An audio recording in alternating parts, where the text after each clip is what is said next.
Hello student, welcome to my YouTube channel study with Preeti sir. आज हम start करने जा रहे हैं क्लास 11th की इकोनॉमिक्स। अभी तक जो आपने इकोनॉमिक्स पढ़ी है 9th 10th में वो होती है आपकी जनरल इकोनॉमिक्स। 11th 12th जो आपकी इकोनॉमिक्स है वो है बिजनेस इकोनॉमिक्स। तो हम बिल्कुल स्टार्टिंग से स्टार्ट करते हैं।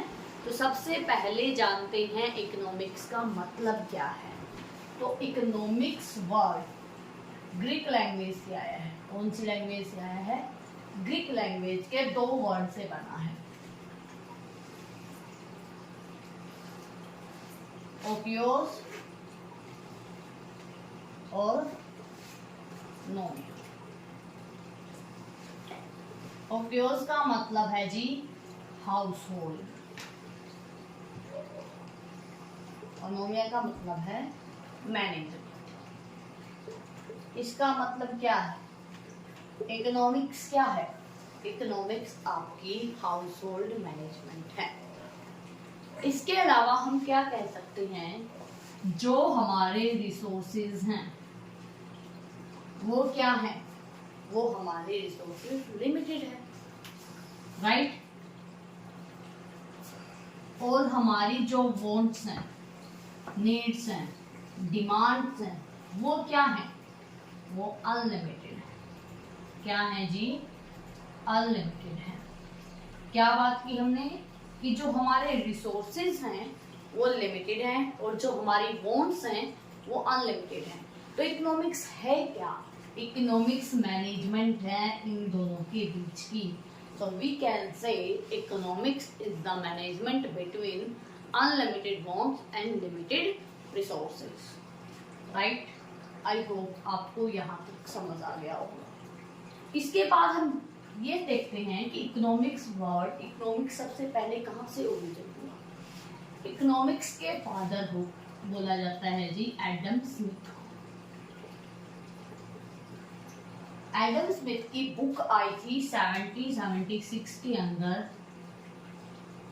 जहाँ पे उन्होंने इकोनॉमिक्स को डिफाइन किया था और बुक का नाम था an inquiry into nature and causes of wealth of nation, जो कि एडम स्मिथ ने ली थी 1776 के अंदर। इसीलिए एडम स्मिथ को फादर ऑफ इकोनॉमिक्स भी बोला जाता है।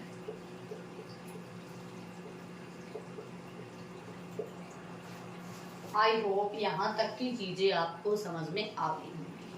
अगर हम दो वर्ड में डिफाइन करें तो हाउस होल्ड मैनेजमेंट। अगर हम बात करें डेफिनेशन की तो इकोनॉमिक्स क्या है? मैनेजमेंट है किसके बीच की?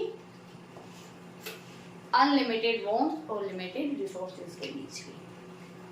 अब मैं बात करती हूँ इकोनॉमिक्स की दो ब्रांचेस, माइक्रो इकोनॉमिक्स और मैक्रो इकोनॉमिक्स।